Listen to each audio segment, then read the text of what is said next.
Everyone, Judge Andrew Napolitano here for Judging Freedom. Today is Monday, July 14th, 2025. Colonel Douglas Macgregor will be here in just a moment. How close are we to World War III?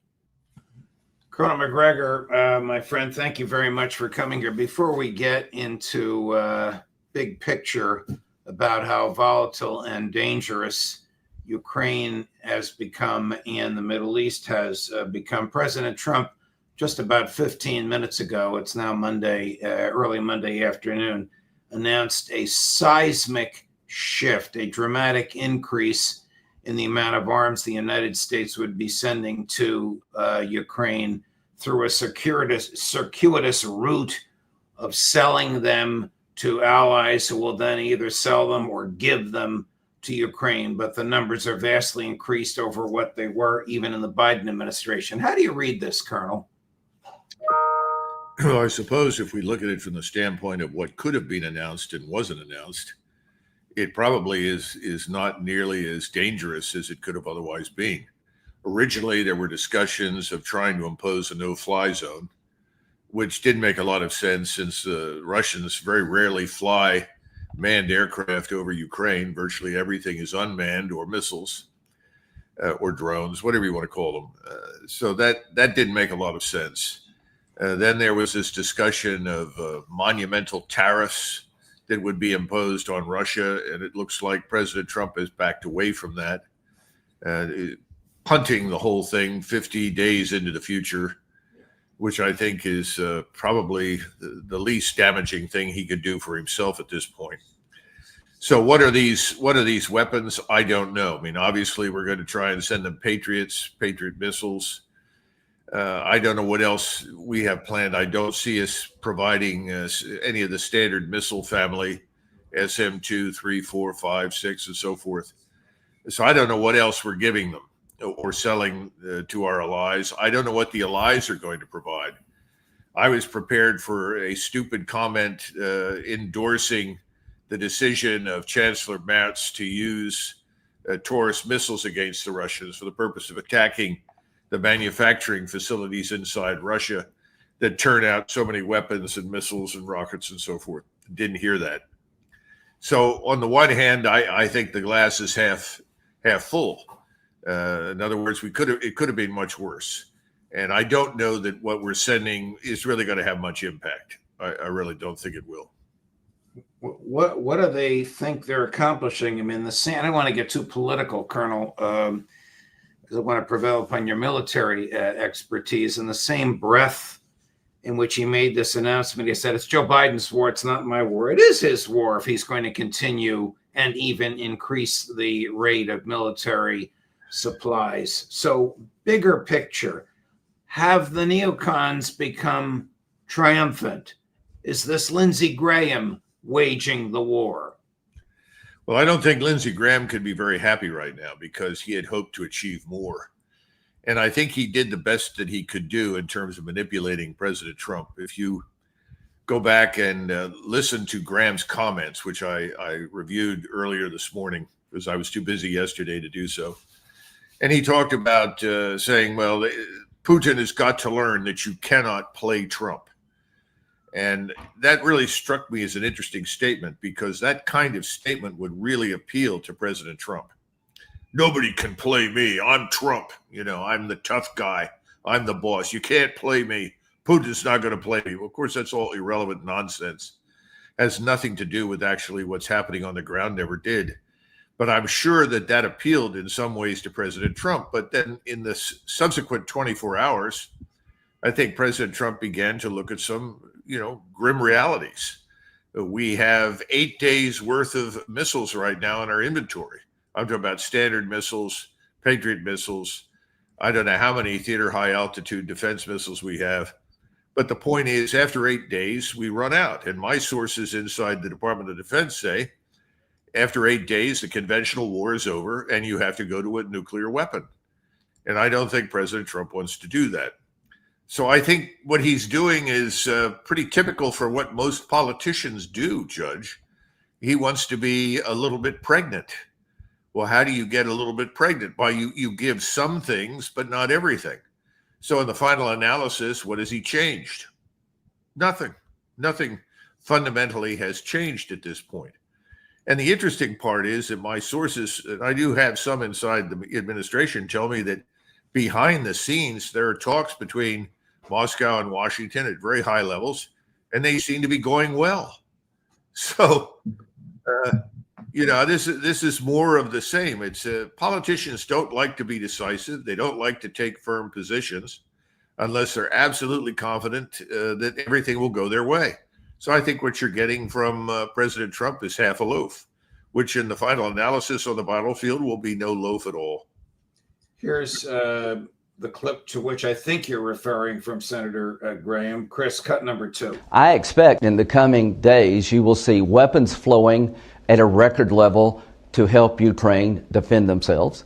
I expect in the coming days that there will be tariffs and sanctions available to President Trump he's never had before. I expect in the coming days more support from Europe regarding their efforts to help Ukraine. Putin made a miscalculation here. For 6 months, President Trump tried to entice Putin to the table. The attacks have gone up, not down. One of the biggest miscalculations Putin has made is to play Trump. And you just watch. In the coming days and weeks, there's going to be a massive effort to get Putin to the table. And to those who are helping him, China buying cheap Russian oil and having no accountability, those days are about over. How naive is he if he thinks that President Putin would come to the table, using his phrase, before his military objectives, which he's on the cusp of reaching, have been achieved? Well, it's absurd. And again, President Putin has always made his position, the position of Russia, very, very clear. That's never changed. The real question here is, why should the Russians believe anything we say? This goes all the way back to the coup in 2014, the subsequent Minsk Accords, the arms control arrangements that we unilaterally dismissed out of hand is unnecessary. Why believe anything we say? And I think President Putin has been very straightforward and honest with President Trump. And people keep telling President Trump, well, he has to give something. If he doesn't give up his position in some way, you lose. You have to be a winner. This is the confusing aspect of the whole thing, because President Trump was far more rational 8 or 9 months ago when he recognized there was nothing happening in this area called Eastern Ukraine that justified the expenditure of American blood and treasure, nothing to be won, and that he really wanted to end the war. But every time he's tried to end the war, he's got people like Lindsey Graham saying, now, come on there, President, you've been played. Don't you understand? You've been played. And that kind of thing, I think, sadly resonates with President Trump.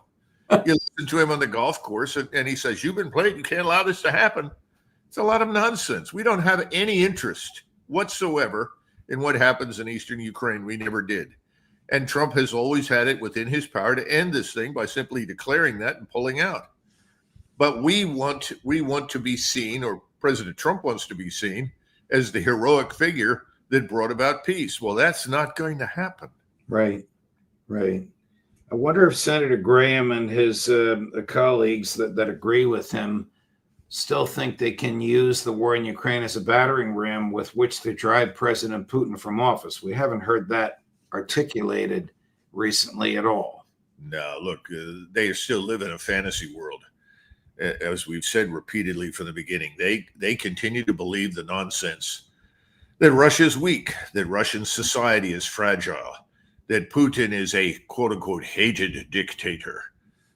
We are the good liberal Democrats that want to bring peace and happiness everywhere, which in reality means we want to bring in a bunch of some of the lowest forms of human life in the private sector to rape Russia, steal everything they can from it while we put a puppet in Moscow. Well, that's failed. That's not going to happen. Now people are really turning their attention to try and repeat that process against Iran. But as far as Russia is concerned, that's over. And this is not going to affect anything the Russians do. They're going to proceed as scheduled. And, 50 days is an interesting selection. In 50 days, the Russians could be standing on the Polish border. Right. You mentioned Iran, Colonel. Did Trump's bombing of Iran make the Middle East more stable or more volatile?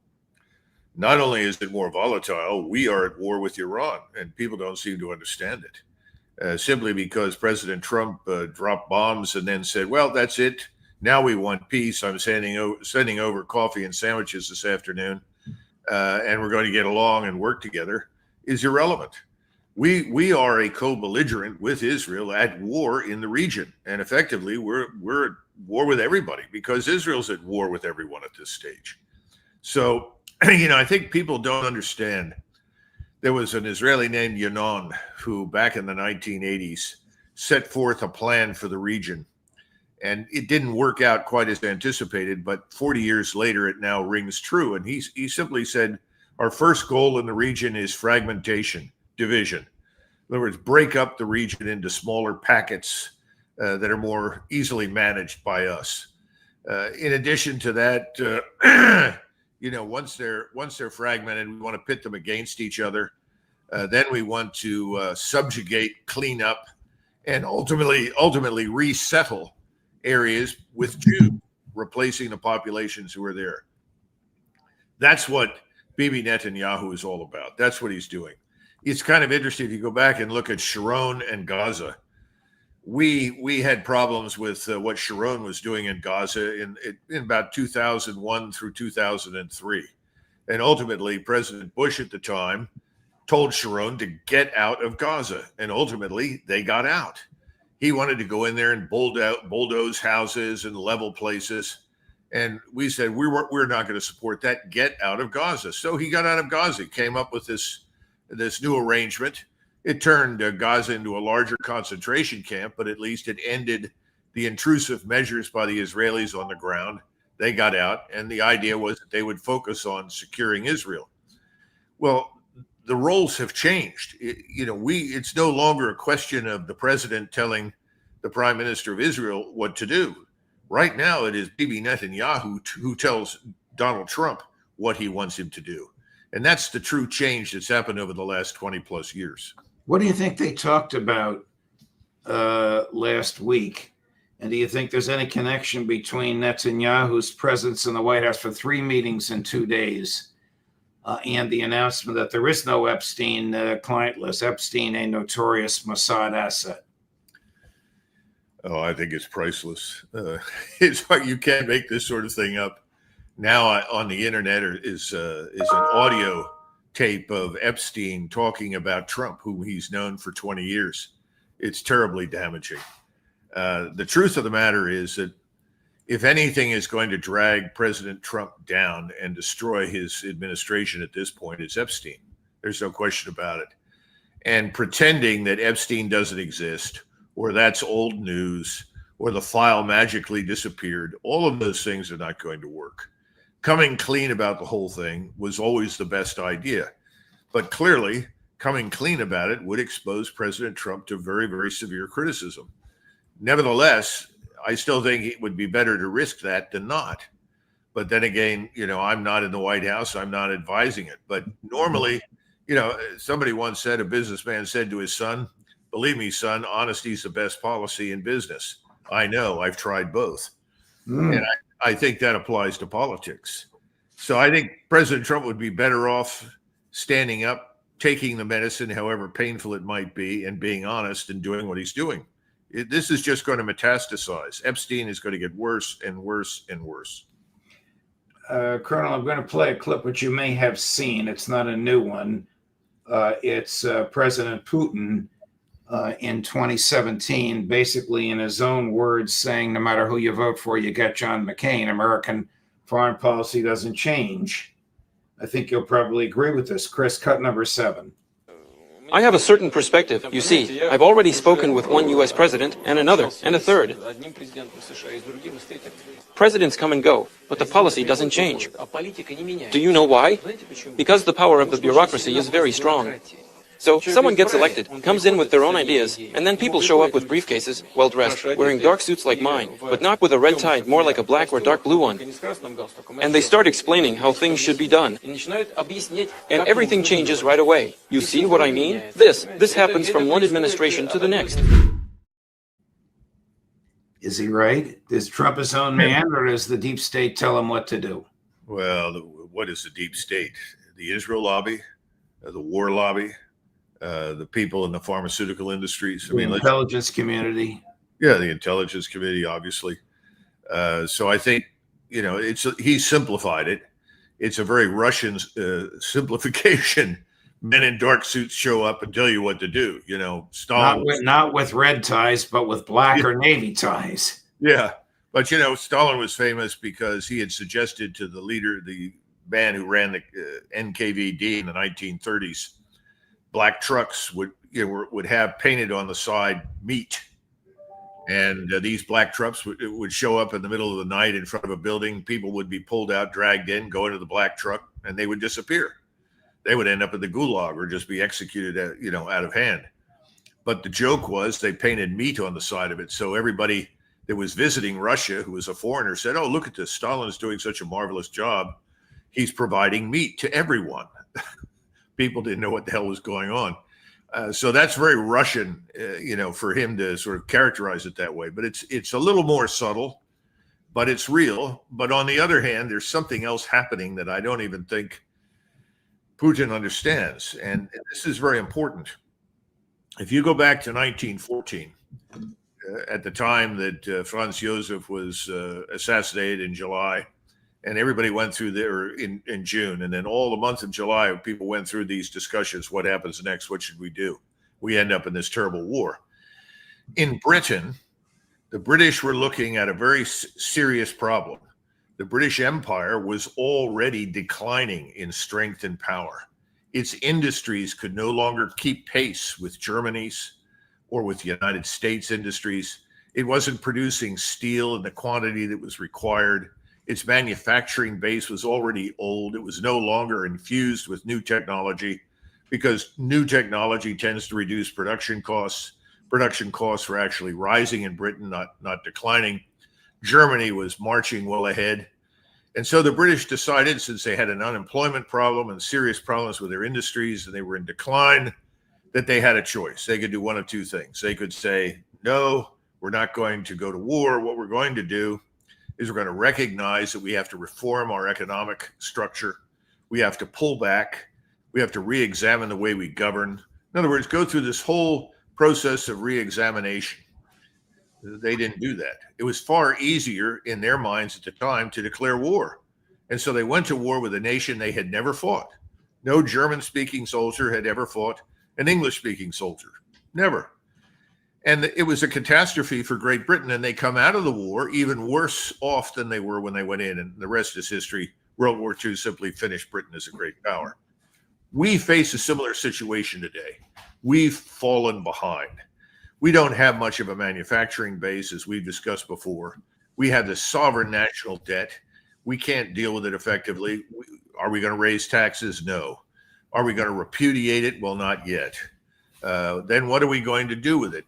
Do we debase the currency to try and inflate our way out? What do we do? No real decision has been made.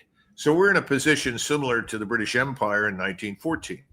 I don't think President Trump wants to go to war, but he is being pulled in that direction by numbers of people who think that this is a way out of the conundrum.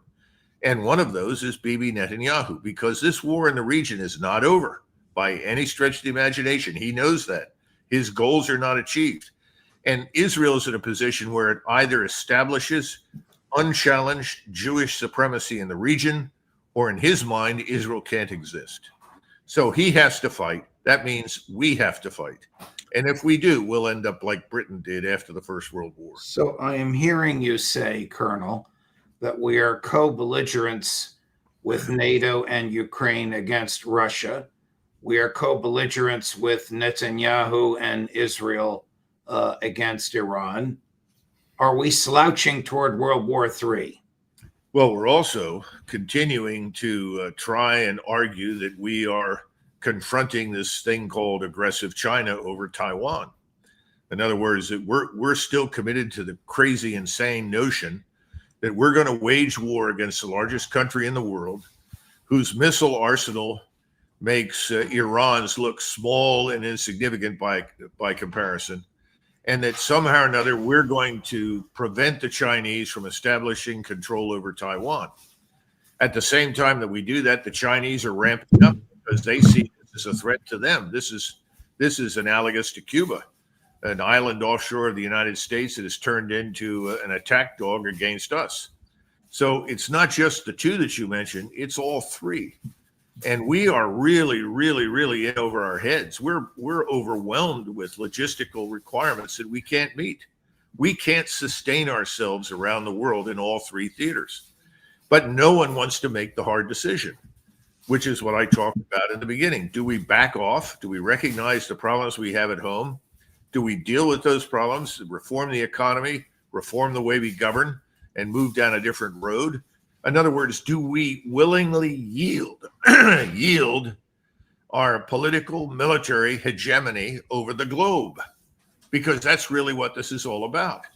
You know, Putin spoke earlier within the last 12 to 14 hours in an interview, and he said something that everyone in Washington should listen to. He said either Russia is independent and sovereign or it does not exist. So when you threaten Russia, you threaten it over the issues in Ukraine because those are existential for the Russians. They can't allow a hostile state to emerge there and threaten their existence. If you say you're going to sanction them beyond anything they've ever seen with the goal of destroying their economy, they're saying we will fight. He's being polite about it. He's not bloviating the way President Trump would do. He's not saying, I'm going to crush them, I'm going to break them. He doesn't talk that way. These people are professionals in Moscow and Beijing. They're even professional in Tehran. They don't engage in this kind of rhetoric. But we need to understand something. He's serious. Either they are sovereign and independent or they don't exist. Here's just how serious he is. Cut number 6. Russia will either be independent and sovereign or will not exist at all. I wanted to convey this to our partners in the hope that they would hear and somehow adjust their attitude towards Russia, considering that, for instance, since the 1990s they promised us not to expand NATO to the east. They lied at every step, constantly deceiving and pretending that nothing of the kind happened. The same was true on many other issues. Therefore, it seemed to me that it was about time to tell our colleagues, we need to live peacefully. Let's somehow treat each other with respect, without imposing our will, without attempting to suppress another will, considering the interests of all participants in international communication. I don't know how effective it was, but since it's often remembered, it seems it was timely, that's what I want to say. But unfortunately, it was not heard. We constantly, I want to emphasize, constantly made attempts to establish relations to not lead to the situation we are in today and to develop some common rules. As soon as Ivan IV Ivan the Terrible said, "No, we remain Orthodox," a legend immediately arose that he was cruel, a tyrant, that he was insane, and so on. Although no one recalls in such a context what was done by Oliver Cromwell, what happened in England, in France. The Western history is silent about this. In any case, it does not give such evaluations as that it was barbarism, that civilization is absent. But they tried to subordinate Russia even then.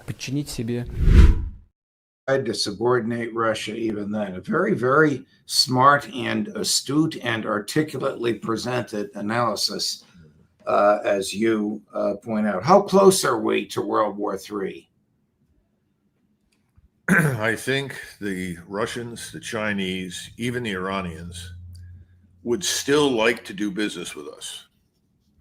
I don't think they have yet reached the position where they understand that it is impossible to do business with us given our attitudes and our behavior.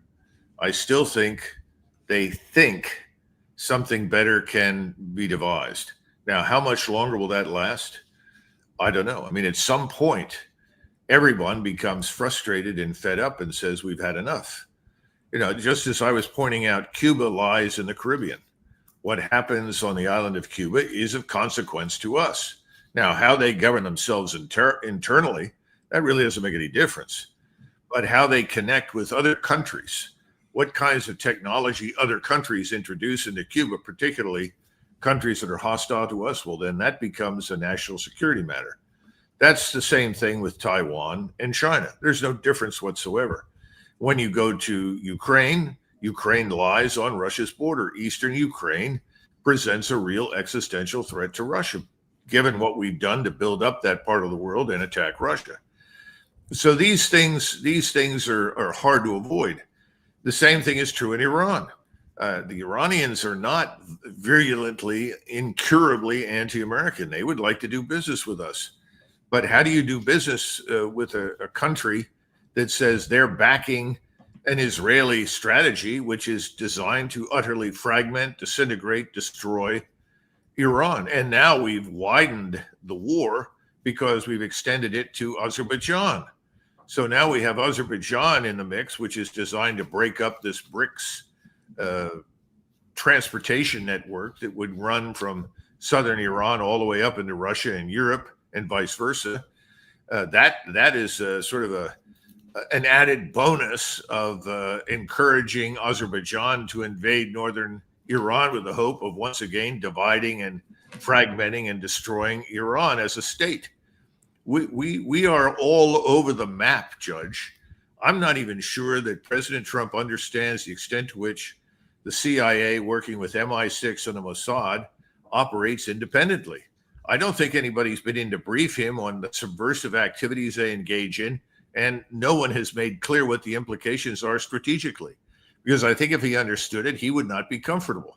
But I don't think he knows. I don't think he fully grasps it. Maybe it is because he doesn't read anything. He won't sit still for any lengthy discussions. He tries to oversimplify too much. And then when you're surrounded by people like Lindsey Graham and the Israeli influencers and others inside the White House, I guess it's very hard to penetrate the veil of deception and reach the truth, which I guess is where he is. Thank you for an extraordinary analysis, Colonel Macgregor. Deeply appreciated, my dear friend. Thank you for accommodating my schedule, and we'll look forward to seeing you again soon. It's always good to see you, and I hope you have a terrible time in Italy. Just let's get that straight. No, but if things do fall apart, as many of us anticipate, maybe we'll talk while you're there. Well, maybe we will. The last time I was there in 1 week, Donald Trump got shot and Joe Biden withdrew from the race. So don't let me pick the right week to take off for you. Right. Well, consult with your astrologer. That's the only thing that makes sense anymore. Nothing else makes sense. Thank you, Colonel. All the best. Bye. Bye.